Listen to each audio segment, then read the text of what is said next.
अस्सलाम वालेकुम स्टूडेंट्स, क्या हाल है, कैसी तबीयत है? अच्छा, हम लोगों ने लास्ट क्लास में डिस्कशन किया था कि हमारे पास पेपर में कुछ नीटीग्रिटीज होती हैं नेट प्रेजेंट वैल्यू की कैलकुलेशन से रिलेटेड। हम पहली नीटीग्रिटी यानी इन्फ्लेशन के ऊपर बात करेंगे और इसी के साथ हम फिक्स कॉस्ट के ऊपर बात करेंगे।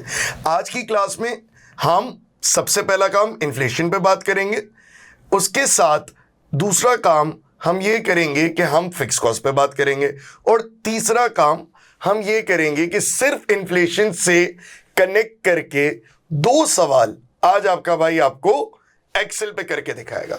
So let's start of. Inflation के अंदर हमारे पास दो रेट होते हैं, एक होता है जनरल रेट ऑफ इन्फ्लेशन, एक होता है स्पेसिफिक रेट ऑफ इन्फ्लेशन।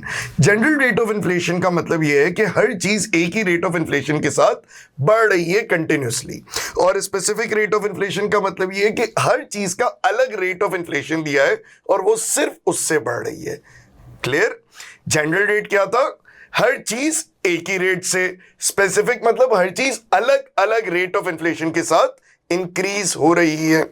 अब अगर हमें cost of capital real terms में दिया हुआ हो, यानी आज की वैल्यू पे दिया हुआ हो, और हमें कैश फ्लो इन्फ्लेटेड दिया हुआ हो, तो हमें क्या करना पड़ेगा? हमें हमारा कॉस्ट ऑफ कैपिटल भी इन्फ्लेट करना पड़ेगा। हमें हमारे कॉस्ट ऑफ कैपिटल पे भी इन्फ्लेशन का इंपैक्ट लाना पड़ेगा। इसको हम कहते हैं फिशर इफेक्ट। इसको हम क्या कहते हैं? Fisher effect. फिशर इफेक्ट का एक शॉर्ट क्वेश्चन आपके सेक्शन ए सेक्शन बी में है, वो भी मैं आपको करवाऊंगा इंशाल्लाह ताला, लेकिन अभी हम सिर्फ फॉर्मूला देखेंगे। इसका फॉर्मूला होता है 1 plus N plus is equals to 1 plus R multiplied by 1 plus I. वापस बोलूंगा, 1 plus N is equals to 1 plus R multiplied by 1 plus I. 1 plus N में हमारे जो नॉमिनल रेट है वो आता है। नॉमिनल रेट क्या है? नॉमिनल रेट वो होता है जिसके अंदर एडजस्टमेंट ऑफ इन्फ्लेशन हो चुकी होती है, ये निकालना है एन, और सारी जिहाद इसके लिए हम कर रहे हैं। R is basically your real rate, आज का रेट जिस पे इन्फ्लेशन नहीं लगी, और आई आपका इन्फ्लेशन रेट है। छोटी सी कैलकुलेशन इसकी मैं आपको करवा देता हूं फिशर इफेक्ट की, इसके बाद हम आगे बढ़ते हैं। तो फिशर इफेक्ट की कैलकुलेशन के लिए मेरे भाई हम ये देख लेते हैं कि real cost of capital was 10%, inflation rate was 5%। हमें निकालना है नॉमिनल रेट। तो वो निकालने के लिए हम क्या करेंगे? हम फॉर्मूला यूज करेंगे 1 plus N is equals to 1 plus R multiplied by 1 plus I. N इसमें क्या है मेरे बेटे जो हमें निकालना है? 1 plus N as it is रहेगा। आर हमें दिया हुआ है 10% है, तो 10% इज ऑलवेज 0.1, तो 1 प्लस 0.1। 1 प्लस आई हमें दिया हुआ है 5% यानी 0.05। Clear? 1 plus N is equals to 1.1 multiplied by 1.05। Sir इसकी वैल्यू क्या होती है? कैलकुलेटर से निकाल लेते हैं। कैलकुलेटर खोलते हैं भाई। 1.1 multiplied by 1.05 which is equal to 1.155 which is equal to 1.155। तो नॉमिनल रेट आपका आ गया 1.155 माइनस 1, नॉमिनल रेट आपका आ गया 0.155। इसको हम मल्टीप्लाई कर देंगे विद 100 क्योंकि हमें परसेंटेज के टर्म्स में वैल्यू निकालनी है, तो हमारा एन या नॉमिनल रेट आ जाएगा 15.5%। गौर से देखिएगा बेटा, जो कैलकुलेशन आप करेंगे उसके अंदर आप एक बात का ध्यान रखेंगे, अगर आपको रियल कैश फ्लो दिया हुआ है यानी अनइन्फ्लेटेड कैश फ्लो दिया हुआ है तो रियल रेट यूज करेंगे, नॉमिनल कैश फ्लो दिया हुआ है तो नॉमिनल रेट यूज करेंगे। अगर इन्फ्लेशन का इंपैक्ट नहीं है तो रियल रेट, इन्फ्लेशन का इंपैक्ट है तो नॉमिनल रेट। क्या ये बात क्लियर है? अच्छा, अगर फिक्स कॉस्ट की हम बात करें तो फिक्स कॉस्ट के अंदर मेरे बेटे अगर फिक्स कॉस्ट इररेलेवेंट है तो कोई इंपैक्ट करने की जरूरत नहीं है, यानी जैसे संक कॉस्ट है, कोई रिसर्च की है, इंपैक्ट लाने की जरूरत नहीं है। अगर रेलेवेंट है तो इंपैक्ट लाने की जरूरत है, यानी आपको अगर इंपैक्ट इन्फ्लेशन का है तो इन्फ्लेशन का इंपैक्ट लाएंगे, और स्टेप फिक्स का है तो स्टेप फिक्स का इंपैक्ट लाएंगे। It will all depend on the question eight hand. Sir question पे बहुत कुछ डिपेंड करेगा, तो चले आए क्वेश्चन करते हैं। अच्छा बेटा, आ गया हमारा लैपटॉप हमारे हाथ में। अब हम स्टार्ट कर रहे हैं हमारा पहला क्वेश्चन। वो पहला क्वेश्चन अगेन बहुत सिंपल है, और उस पहले क्वेश्चन में हम आपको बिल्कुल सिंपली एक पोर्टफोलियो, एक प्रोफोर्मा, एक फॉर्मेट बनाना भी सिखाएंगे, और वहीं से हम आपको इन्फ्लेशन भी सिखाएंगे। So let's start of with that. अच्छा भाई, हमने पहले खोला एक सैंपल क्वेश्चन आपके सामने।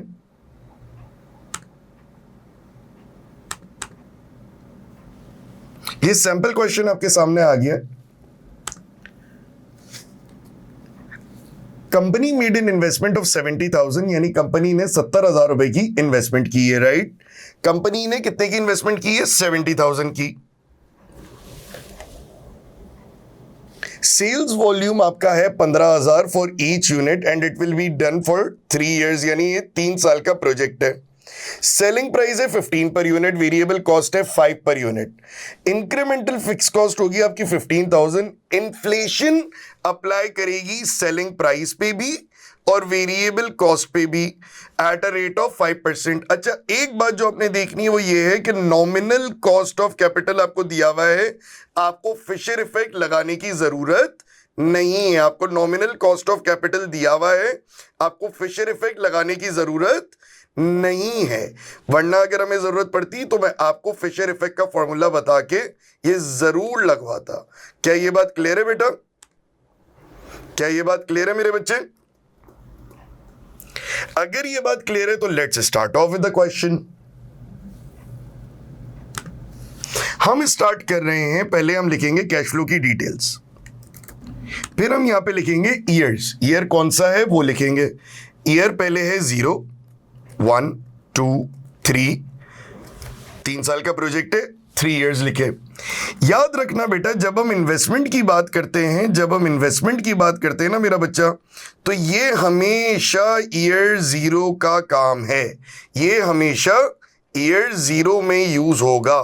तो आपने लिखा इन्वेस्टमेंट, इन्वेस्टमेंट में जाके आपने ईयर 0 में इसको लिख दिया -70,000, 70,000 रुपए की इन्वेस्टमेंट की है। बहुत सिंपल चलेंगे, बहुत कोई कॉम्प्लेक्स। सर मुझे तो प्रेजेंट वैल्यू का फॉर्मूला ही नहीं आता एक्सेल में, सच बोलूं मुझे भी नहीं आता, जरूरत ही नहीं है। जिंदगी आसान है, हर एडवर्सिटी में आसानी ढूंढेंगे तो काम हो जाएगा।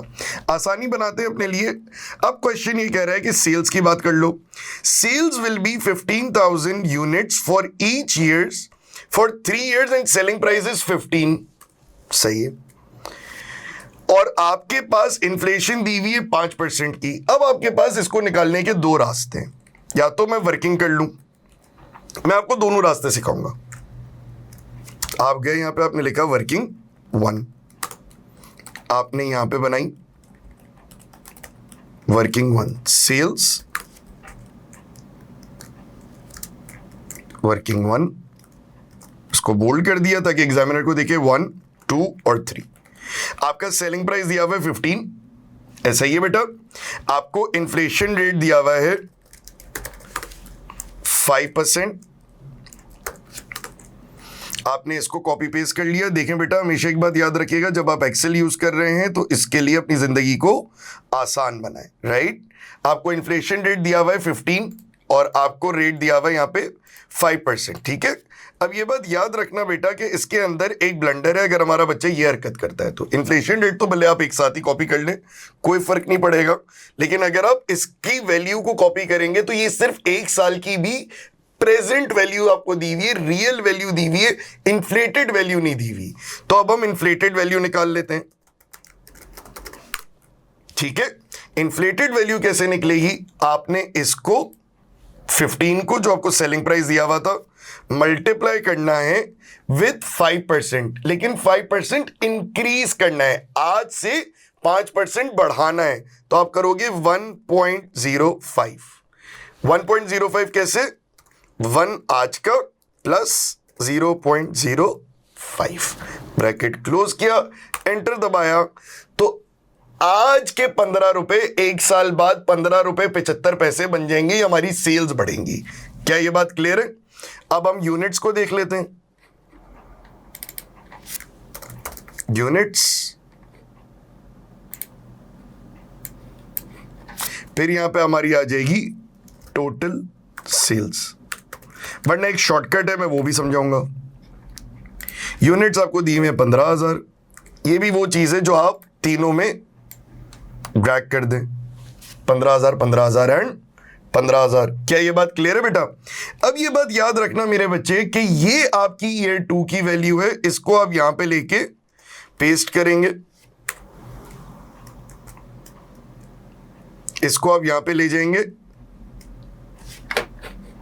15.75 आपकी वैल्यू है, आप यहां पे लिखेंगे 15.75। अब मैं 15.75 को इंक्रीज करवाऊंगा दिस अगेन मल्टीप्लाइड बाय, अब मैं डायरेक्ट 1.05 कर रहा हूं क्योंकि मैं आपको लॉजिक बता चुका हूं। याद रखना बेटा, हमारे एग्जामिनर कहता है कि 2 डेसिमल प्लेसेस पे लेके जाना है, तो हम डिक्रीज करेंगे डेसिमल्स टू 16.54। अब ये 16.54 हो जाएगा, 5% हो जाएगा, और इस बार दिस अगेन मल्टीप्लाइड बाय 1.05, तो ये आ गई आपके पास 17.637। अगेन डेसिमल्स को डिक्रीज कर दें। क्या ये बात क्लियर है? Inflated value of selling price आ गई आपके सामने। अच्छा सर, अगर हम लोग ऑन अ पेपर ये काम करें, मतलब हम एमसीक्यू सॉल्व कर रहे हैं, हमारे पास इतना टाइम नहीं है हम एक्सेल पे करें, तो हम डायरेक्टली क्या कर सकते हैं ये भी समझा दें।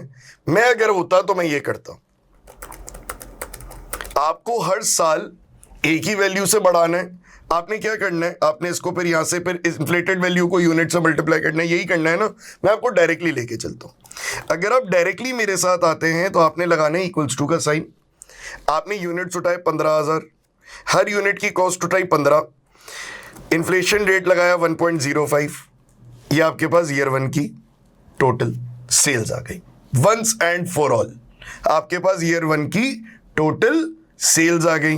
अब आपने क्या किया, आपने इनको सीधा इन्फ्लेशन रेट से वापस से मल्टीप्लाई कर दिया, यानी प्रीवियस ईयर की इन्फ्लेशन पे इस ईयर का इन्फ्लेशन रेट लगाएंगे तो अगले ईयर की एंड की वैल्यू आ जाएगी, डायरेक्ट आ गई। डिक्रीज कर दो, डेसिमल हटा दो, नहीं अच्छा लग रहा था। 2 डेसिमल्स तक अलाउड है, जहां कर सको वहां पे एडजस्ट कर देना, ये तो सिर्फ एक थ्योरेटिकल क्वेश्चन है। अगेन मल्टीप्लाई किया 1.05, ईयर 2 की वैल्यू पे वापस से 1 साल का इन्फ्लेशन लगाया तो वो ईयर 3 की वैल्यू बन गई 1.05। सर अगर हमें डायरेक्टली ये काम करना हो, अगर हमें डायरेक्टली ईयर 3 की निकालनी हो, तो मैं क्या करूंगा, मैं करूंगा 15,000 multiplied by 15 multiplied by 1.05 raise to the power 3, जो भी ईयर है उसको रेज टू द पावर करके आप डायरेक्टली निकाल सकते हो। अगर आपका एमसीक्यू आता है तो, आपका एमसीक्यू आता है तो, क्योंकि ये लेंथी क्वेश्चन है तो इसकी सॉल्विंग इस तरह हम करते चले जाएंगे। क्या ये बात क्लियर है बेटा?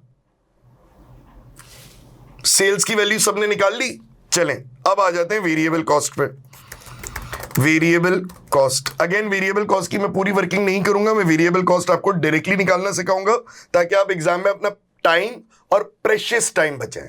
देखिए बेटा, हमारे पास एग्जाम में इतना टाइम नहीं होता कि हम हर चीज खोल खोल के करें। आपने एक बार शो कर दी, अब इसके बाद आप डायरेक्ट वैल्यू निकाल लें, और फॉर्मूला अगर आप शो करना चाहें तो शो कर दीजिएगा।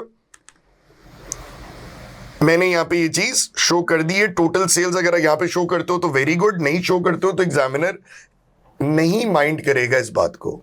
आप अगर वेरिएबल कॉस्ट का एक बार फॉर्मूला शो कर दो कि हम क्या करने वाले हैं, हम ये करने वाले हैं कि आपने वेरिएबल कॉस्ट हमें दी है 5, multiply by 15,000 multiply by 1.05 comma 1.05 raise to the power 2 comma 1.05 raise to the power 3। आपने एग्जामिनर को बता दिया कि भाई देख मुझे आता है, मुझे नहीं छेड़ना। आपने इसको बोल्ड कर दिया। अब आप यहां आ गए, माइनस की वैल्यू लगाई, इक्वल्स टू का साइन लगाया पहले, क्योंकि हमेशा एक्सेल ये कहता है कि आप इक्वल्स टू जब तक नहीं लगाओगे मैं इसको कंप्यूट तो ट्रांसपोर्टेशन हो जाता है, कम्यूट करना या कैलकुलेट करना मैं इसको स्टार्ट नहीं करूंगा। ठीक है बेटा, तो आपने लगाया -5 multiply by 15,000 multiply by 1.05 -5 minus क्यों, पैसे जा रहे हैं, वेरिएबल कॉस्ट है। -5 multiply by 15,000 into 1.05 again is equals to -5 multiply by 1.05। अब आपने क्या करना है, आपने एक बार ये फॉर्मूला लगा लिया। अब आप इस फॉर्मूले से सिंपल एक काम कर लो, is equals to this multiply by 1.05। Sir 2 बार ये कर लिया, आप क्या करूं, पहले तो इसके डेसिमल उड़ा भाई, 2 बार ये कर लिया। अब इसको एक बार ड्रैग कर ले, आय हाय हाय, इसको एक बार ड्रैग कर लो। ड्रैग किया तो क्या हुआ, इसने क्या किया, D11 ने इसको E11 को मल्टीप्लाई किया, 1.05 से वैल्यू बढ़ा दी और कहानी हमारे लिए आसान कर दी। अब आ जाओ अगेन फिक्स कॉस्ट पे। फिक्स कॉस्ट आपको दी हुई इंक्रीमेंटल है तो रेलेवेंट है, इंक्रीमेंटल नहीं होती तो रेलेवेंट नहीं होती। आप क्या करोगे, 15,000 multiplied by 1.05 comma 1.05 raise to the power 2 comma 1.05 raise to the power 3। आपने एग्जामिनर को यह बात बता दी कि भाई मुझे आता है, मुझे छेड़ने की जरूरत नहीं है। इसको भी बोल्ड कर दिया। यहां गए, यहां लिखा 15,000 इक्वल्स टू लगाए बगैर लिखा है सर कैलकुलेट नहीं करेगा। 15,000 मल्टीप्लाई बाय 1.05 इस साल की आ गई। अब इसको ही कर दिया आपने आगे drag, this multiply by 1.05 and now is equals to this multiplied by 1.05। सही है बेटा। अगेन डेसिमल उड़ा सकते हो, एक एक डेसिमल ही लगा हुआ है, उड़ा दो, खत्म करो, ताकि आपको भी कैलकुलेट करने के लिए आसानी हो, आपको कैलकुलेशन में कोई इशू ना आए। अब इसकी हम नेट कैश फ्लोज निकाल लेते हैं, क्योंकि हमारे पास सिर्फ यही 4 बातें थी कि हमने हर साल में सेलिंग प्राइस, फिक्स कॉस्ट और वेरिएबल कॉस्ट को देखना है। हमने उसको देख लिया, तो अब इसका नेट या टैक्सेबल कैश फ्लो निकाल लेते हैं, राइट। तो अब पहले हम बात कर लेते हैं taxable cash flow. Taxable cash flow tax नहीं दिया हुआ तो आप टैक्सेबल कैश फ्लो लिखो, नेट कैश फ्लो लिखो, it's one and the same thing. मैं टैक्सेबल कैश फ्लो इसलिए लिखूंगा क्योंकि आज के बाद मैं हमेशा टैक्सेबल कैश फ्लो लिखूंगा। क्वेश्चन बोलेगा टैक्स इग्नोर कर दो तो मैं टैक्स इग्नोर कर दूंगा। क्लियर, स्टार्ट करते हैं। टैक्सेबल कैश फ्लो, अगर आप मेरी रिकमेंडेशन माने तो थोड़ा सा इसको खूबसूरत बनाएं और ऊपर एक बॉर्डर लगा दें, टॉप बॉर्डर लगा दें। ऊपर आपने एक बॉर्डर लगाया, आपने सम का फॉर्मूला दिया, इधर भी लगा दो, ये हमारा दुश्मन तो है नहीं, लगा दिया भाई, इज इक्वल्स टू सम का फॉर्मूला दिया। सम का फॉर्मूला देने के बाद आपने सेलेक्ट कर लिया आपको कहां से कहां तक चाहिए, इसने खुद आपको कैलकुलेट करके दे दिया। इसी चीज को आपने आगे ड्रैग कर दिया तो ये फॉर्मूला भी आगे ड्रैग हो गया। अगेन हमने जब कहीं भी डेसिमल्स नहीं रखे हैं तो हम यहां भी डेसिमल्स नहीं रखेंगे। क्या ये बात क्लियर है? अब क्योंकि टैक्सेबल कैश फ्लोज हैं और टैक्स नहीं है। अच्छा, टैक्सेबल कैश फ्लो कैसे आया? आपने सारे आउटफ्लोज यानी माइनस वालों को प्लस वालों के साथ सम कर लिया यानी ऐड कर लिया, तो आपके पास टैक्सेबल कैश फ्लो आ गया। अब क्योंकि हमारे पास टैक्सेशन नहीं है तो हम टैक्सेशन को इग्नोर करके यहां पे लिखेंगे डिस्काउंट फैक्टर एट 13%, क्योंकि कॉस्ट ऑफ कैपिटल आपको क्या दिया हुआ है? 13%।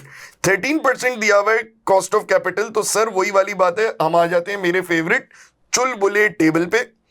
चुलबुले टेबल पे हम आए, यहां पे हमने देखा 13% पे पहला है 0.885, इधर लिखा 0.885, दूसरा दिया हुआ है हमें 13% पे ही देखना है बेटा, 13% ईयर 1, 2 और 3, 783 और 693, 0.783, 0.693, ठीक है बेटा। और याद रखना ईयर 0 की प्रेजेंट वैल्यू, प्रेजेंट की प्रेजेंट वैल्यू हमेशा 1 रहेगी। आपने इधर सिंपल 1 लिख दिया। अब आपने निकाली प्रेजेंट वैल्यू, यानी आज की वैल्यू। क्लियर है? प्रेजेंट वैल्यू निकाली इज इक्वल्स टू का सम मारा, साइन मारा, मल्टीप्लाई किया डिस्काउंट फैक्टर से, आपके पास आ गई वैल्यू। इसको आपने आगे ड्रैग कर लिया तो ये सब पे आ गई। आपने अगेन डेसिमल्स उड़ा दिए, मैं डेसिमल्स उड़ा रहा हूं, आप 2 डेसिमल रखना चाहें तो रख सकते हैं। और अब क्योंकि कैलकुलेशन खत्म हो गई तो आपने इसके ऊपर डबल बॉर्डर लगाया। अब आपने निकालना है net present value. Net present value निकालने के लिए अगेन आपने सम का फॉर्मूला लगाया। ये जो आपकी प्रेजेंट वैल्यूज निकली, नेगेटिव्स को पॉजिटिव से ऐड करना है, नेगेटिव को पॉजिटिव से ऐड करेंगे तो वो ऑटोमेटिकली माइनस हो जाएगा। आपने सम का फॉर्मूला लगाया और आपने यहां पे ये दिखा दिया। आपने ज्यादा से ज्यादा एग्जामिनर के रेफरेंस के लिए लिख लिया कि आपने कौन सा फॉर्मूला लगाया था, C17 से F17, तो आप यहां लिखेंगे सम C17 से F17 हमने करके दिखाया है। इस वैल्यू को निकालने के लिए आप अगर नीचे फॉर्मूला देना चाहें तो बिल्कुल दे सकते हैं। आपने यहां पे किया था सम C19 टू C14,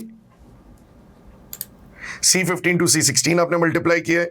आप लिख दें C15 multiplied by C16, D15 multiplied by D16 और E15 multiplied by E16।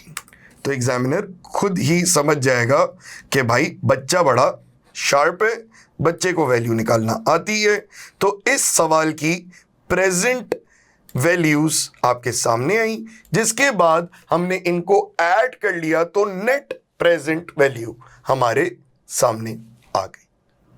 I hope ये सवाल आप लोगों को समझ आया होगा। एक बार इसकी वर्किंग्स को केयरफुली देख लें ताकि फिर हम आगे बढ़े।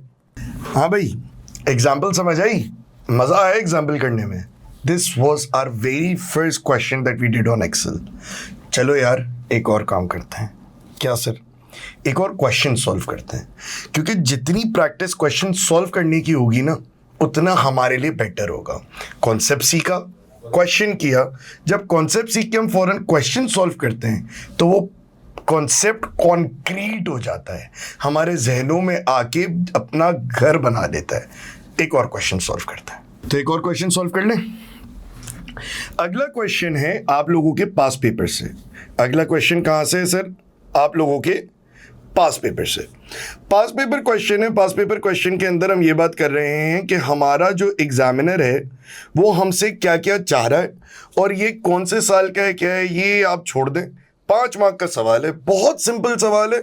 इसको मिलके करेंगे, एक एक चीज इसकी खोल खोल के करेंगे तो ये हो जाएगा।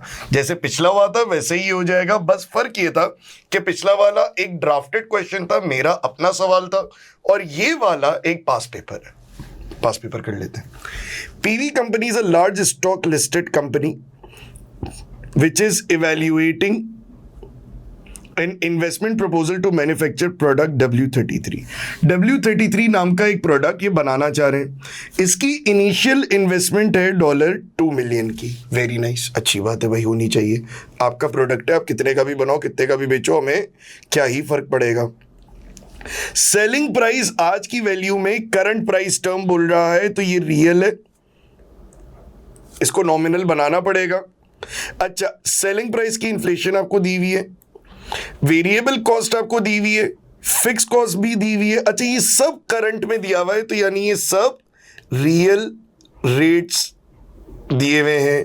यार ये रियल रेट दिया हुआ है और हमें डिस्काउंट फैक्टर नॉमिनल दिया हुआ है, यानी रियल को रियल पे करना होता है और नॉमिनल को नॉमिनल पे करना होता है। तो अब मैं क्या करूं सर? अब आप कुछ भी नहीं करो बेटा, सबसे पहले आपने घबराना नहीं है। तो घबराए बगैर आप इनको इन्फ्लेट करो। यानी मुझे सेलिंग प्राइस दी हुई है 20 पर यूनिट और एक्सपेक्टेड सेलिंग प्राइस इन्फ्लेशन दी हुई है 3 पर ईयर, यानी हर साल 3% से मेरा प्राइस बढ़ेगा। वेरी गुड, कोई मसला नहीं, रुक जाओ, सब्र करते हैं। वेरिएबल कॉस्ट दी हुई है 8 और एक्सपेक्टेड ऑपरेटिंग कॉस्ट इन्फ्लेशन आपको दी हुई है 4। ऑपरेटिंग कॉस्ट के अंदर मेरे बेटा दोनों आ गई, वेरिएबल भी और फिक्स्ड भी। क्लियर है? The research and development division is prepared the following demand forecast. Demand forecast भी बना के दी हुई कि साल में कितना हम बेचेंगे, year 1 2 3 4। It is expected that all products will be sold. Allah का शुक्र है कोई क्लोजिंग इन्वेंट्री नहीं है। नो टर्मिनल वैल्यू और machinery scrap value is expected when the production of product W33 is plan to end, यानी डेप्रिसिएशन भी अभी तक नहीं है, रिलैक्स रहो। अच्छा, डिस्काउंट रेट 10% दिया हुआ है और रिटर्न ऑन कैपिटल एम्प्लॉयड आपको दिया हुआ है 30% का। ये आपको ARR में काम आएगा। ARR क्या होता है ये मैं आगे बताऊंगा। अभी एग्जामिनर बोल रहा है कि खुदा का वास्ता है टैक्सेशन को भी इग्नोर कर दो। जो एग्जामिनर का हुक्म ना बेटा वो सर आंखों पर, जो एग्जामिनर कह देना बेटा वो सर आंखों पर, उसके ऊपर आर्ग्यूमेंट करने वाले ना आप कोई हो ना मैं कोई हूं। बोल रहा है इग्नोर टैक्सेशन, तो इग्नोर टैक्सेशन, रिलैक्स रहो, क्यों बिला वजह के स्ट्रेस लेना है? क्या ये बात क्लियर है? देखो बेटा, क्वेश्चन गंदा करना आ गया, अगर क्वेश्चन गंदा करना आ गया तो सवाल सॉल्व करना आ जाएगा। चलो अब सवाल सॉल्व करते हैं, ठीक है बेटा? सवाल सॉल्व करते हैं, सॉल्यूशन पे जाते हैं। अगेन इसको बंद कर दो, पीवी कंपनी का सॉल्यूशन बनाते हैं, वही वाली काम करेंगे जो हमने पहले किए थे। कैश फ्लो डिटेल्स, पैसा आ रहा है जा रहा है ये देख लो और ईयर्स लिख लो। आपको ये कितने साल का दिया हुआ है बेटा? 4 साल का प्रोजेक्ट है, 0 1 2 3 और 4। Very nice. कैश फ्लो की डिटेल्स 0 ईयर्स लिख दिए, ईयर 0, ईयर 1, ईयर 2, ईयर 3 और ईयर 4। अगेन सेलिंग प्राइस के लिए आपको जो करना है वो करो। आपको वर्किंग बनानी है वर्किंग बनाओ। मैं आपको सवाल इसी तरह करवाऊंगा कि आपका टाइम बचे, मैं आपका टाइम बचाऊंगा, मल्टीप्लाई करके आपको दिखाऊंगा। वैसे अगर आप इसमें वर्किंग बनाते हो तो एग्जामिनर वुड प्रेफर कि आपकी एक वर्किंग बनी हुई हो, तो एग्जामिनर को चीज़ों को टैली करना थोड़ा सा आसान हो जाएगा। हम इस बार वर्किंग बना के करते हैं, पिछली बार हमने डायरेक्टली किया था। अच्छा, इस बार वर्किंग क्यों बना रहे हैं सर? क्योंकि इस बार डिमांड बार बार चेंज हो रही है, तो हम इस बार पूरा वर्किंग बना के करेंगे। तो हम जाते हैं पहले सेल्स पे। पीवी कंपनी वाले कह रहे हैं कि भाई सेलिंग प्राइस है 20, एक्सपेक्टेड इन्फ्लेशन है 1.03 और इसके बाद आपकी डिमांड आपको अलग अलग करके दी हुई है। तो आपने किया सेल्स, इसके आगे मेरे भाइयों बहनों बुजुर्गों आपने लिख दिया वर्किंग 1। आप गए नीचे, इतनी जगह के बाद सेल्स की अगर आप वैल्यू वर्किंग बनाते हो तो कोई मसला एज सच नहीं आएगा। आपके पास ईयर्स आपको दिए हुए 1 2 3 एंड 4। आपको selling price, inflation rate, inflated price, units और total. Selling price, inflation rate, inflated price, units और टोटल। तो आपके पास यहाँ पे सेलिंग प्राइस पहले हम लिख लेते हैं। सेलिंग प्राइस हमें दी हुई है कि हमारा हमेशा जो सेल होगा वो 20 पर यूनिट के हिसाब से सेल होगा। ठीक है बेटा, 20 20 20 और मेरे भाई 20।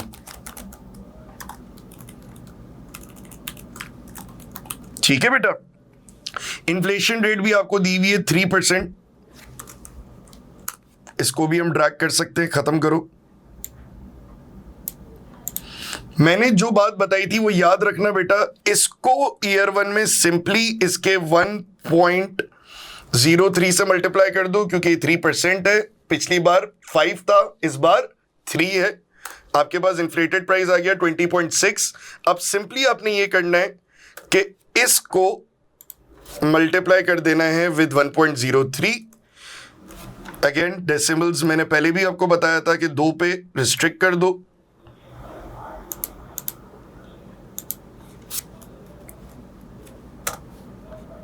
इसको मल्टीप्लाई कर दो 1.03 से, अगेन इसको 2 पे रिस्ट्रिक्ट कर दो, और अब अगर करना चाहो तो मेरे ख्याल से 1 को ड्रैग कर लो, तो ये आपके पास सिंपली आ गया कि क्या वैल्यू होगी। यूनिट्स आपने देखे मेरे बच्चे, यूनिट्स आपको दिए हुए 60, 70, 120 एंड 45।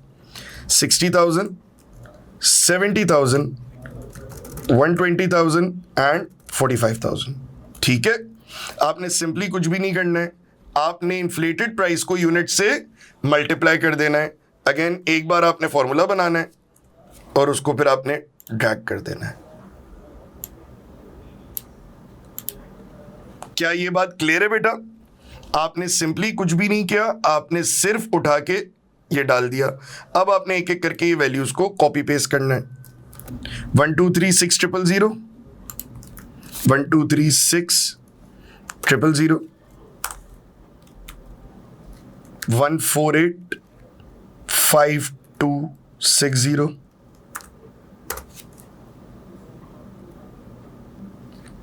2 6 2 2 5 4 5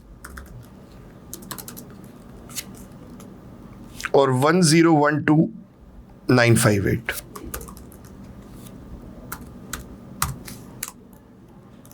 सही है बेटा? आपने इसको सेल्स पे डाला, ये आपके पास आ गई सेल्स की वर्किंग 1 सेल्स आ गई आपके पास। मेरे ख्याल से हमें एक यहीं पे इंसर्ट कर देना चाहिए इन्वेस्टमेंट का, क्योंकि अभी हम डिप्रिसिएशन पे नहीं है, हमारी इन्वेस्टमेंट है 2 मिलियन की।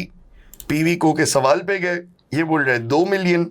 2 मिलियन का आपने नेगेटिव के साथ यहां पे आके सिंपली लिख देना है 20, 2,000, 200, 2,000, 20,000, 200,000, 2 मिलियन।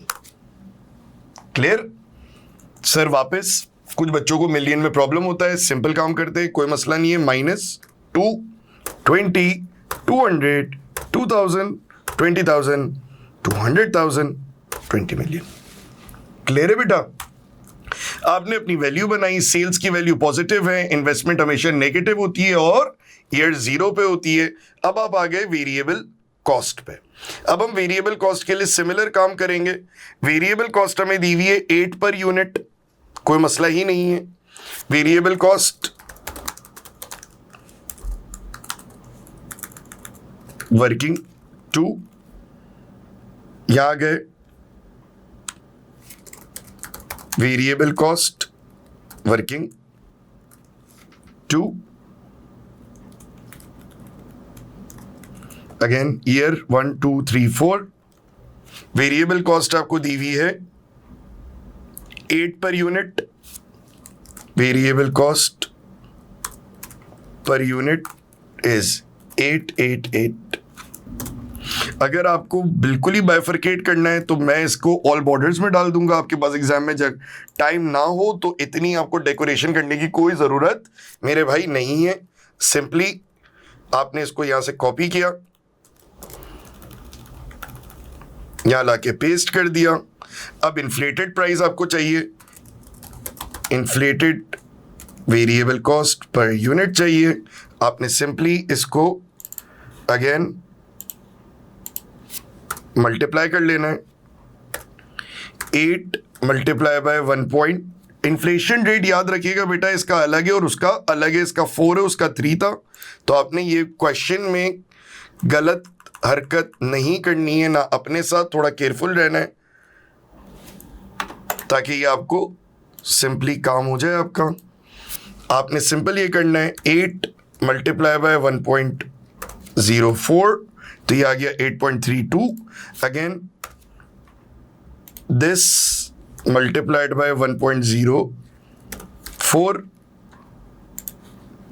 फेवरेट काम मेरा 2 decimals, and then so on and so forth. Again units आपको दिए हुए बेटा क्वेश्चन के अंदर 60,000, 70,000, 120,000, 45,000, 450 हो गई ये 45। सही है, is equals to this multiplied by this 499 200 and so on. Favourite काम उड़ा दो डेसिमल। ठीक है बच्चे, ये आ गई आपकी सारी टोटल वेरिएबल कॉस्ट। क्या ये बात क्लियर है बच्चे? माइनस किया 499 200 605 696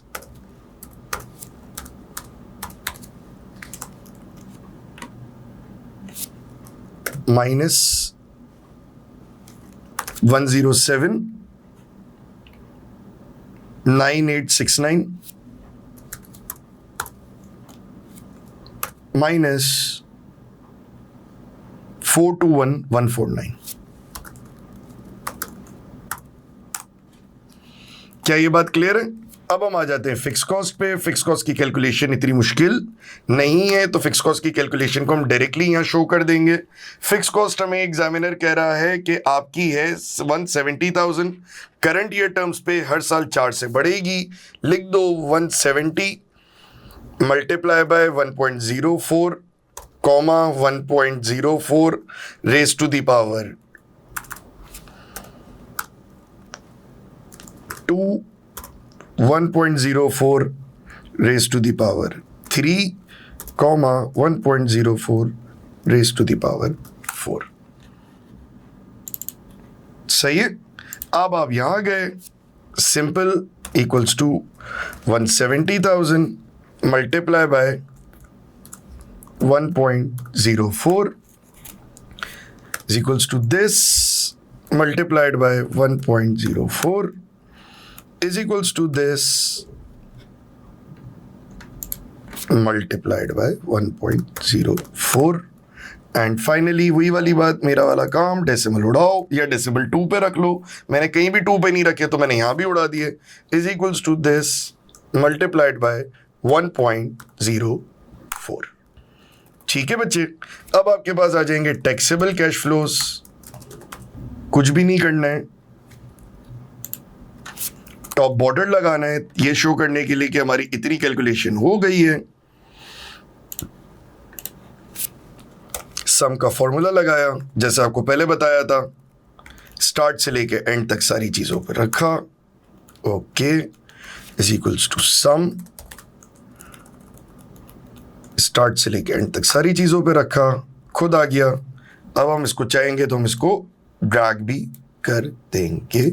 हम एक जगह एग्जामिनर को दिखा भी सकते हैं कि हमने लगाया है सम का फॉर्मूला और हमने किया है C3 से C7 and so on, C3 से C7, D3 से D7, E3 से E7 एंड F3 से F7। इसके बाद G भी है तो G3 से G7। आपने ये दिखा दिया एग्जामिनर को कि भाई देखो हमने इस तरह कैलकुलेट किया है, तो एग्जामिनर इंशाअल्लाह ताला आपको कुछ भी नहीं बोलेगा। डिस्काउंट फैक्टर इस बार कितने % पे निकलेगा बेटा? आपको दिया हुआ है 10%। 10% दिया हुआ है, आपने लिखा यहाँ पे डिस्काउंट फैक्टर है 10%। अब जिस बच्चे को डायरेक्टली वैल्यू निकालना आती है वो निकाल ले। हम थोड़े से तखियानुसी लोग हैं, हमें नहीं आता, तो अब हम क्या करेंगे, हम चुलबुला टेबल यूज करेंगे। मेरा फेवरेट 0.909 826 751 और 683 1 2 3 4 की वैल्यूज 0.909 0.826 0.751 और 0.683। Double check 0.683। क्या ये बात क्लियर है? अब हमने निकालने हैं प्रेजेंट वैल्यू। एग्जामिनर को अगर हम एक भी लिख के दे देंगे तो बहुत हो जाएगा। मैं थोड़ा सा एग्जामिनर को ज़्यादा लाड प्यार देता हूँ, आप नहीं दें तो भी कोई इशू नहीं है। आप शो कर दीजिएगा कि मैंने C8 को मल्टीप्लाई किया C10 से, C8 multiply by C10 and comma लगा के डॉट डॉट डॉट। ठीक है, आपने इज इक्वल्स टू का साइन लगाया, C8 मल्टीप्लाइड बाय C10 और इसको आपने आगे ड्रैग कर दिया। तो आपके पास सारी प्रेजेंट वैल्यूज आ गई। कैलकुलेशन को आपने यहीं पे रोका, प्रोफॉर्मा आपका पूरा रेडी है। आपने लगाया net present value. Sir formula नहीं आता, कोई फर्क नहीं पड़ता। आपने बोला एग्जामिनर को कि मैं सम कर रहा हूं, किसको? C12 से लेके G12 तक, C12 से लेके G12 तक। एग्जामिनर बोलेगा वाह यार तुम्हें तो सब आता है। यहां से अगेन मेरा फेवरेट काम, डेसिमल्स उड़ा दो। नियरेस्ट वैल्यू आएगी, एक्यूरेट वैल्यू नहीं होगी। हो सकता है आपको इसका सोल्यूशन मिले तो वैल्यू थोड़ा सा 5-10 ऊपर नीचे हो, तो प्लीज माफ कर देना। और माफ नहीं करना, टेक्निकल है, मैं डेसिमल्स यूज नहीं कर रहा, मैं डेसिमल्स उड़ा रहा हूं। आप डेसिमल्स लगा के करोगे तो वैल्यू एक्यूरेट आएगी। इज इक्वल्स टू सम लगाया एग्जामिनर को बताने के लिए कि भाई हमें आता है, हम यहां से यहां तक जाएंगे, C11 से G11 तक। और हमने फिर मेरे फेवरेट काम किया, डेसिमल हटाया, इसके आगे डॉलर का साइन लगाया, इज इक्वल्स टू सम। कभी कभी एक्सेल हमें छेड़ता है, वो छेड़ नहीं रहा था बेचारा, उसकी गलती नहीं है। इसमें डॉलर का मतलब कुछ और होता है।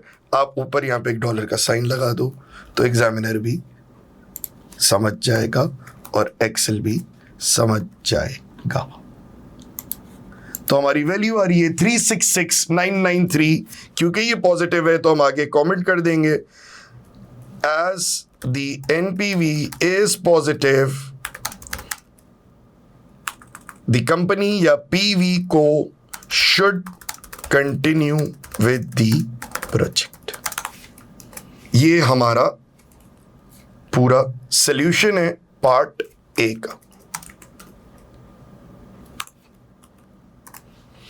सो guys that will be it for the day. आज के लिए इतना ही। हमने इन्फ्लेशन सीखी, फिशर इफेक्ट को सीखा, वैल्यूज निकालना सीखी, इन्फ्लेशन का कैश फ्लो पे क्या इंपैक्ट आता है ये सीखा, और हमने 2 सवाल किए। एक सैंपल क्वेश्चन, वो भी एक्सेल पे सॉल्व किया, और एक हमने किया नॉर्मल क्वेश्चन जो आपके पास पेपर से है पीवी कंपनी का, और वो भी हमने यहीं किया।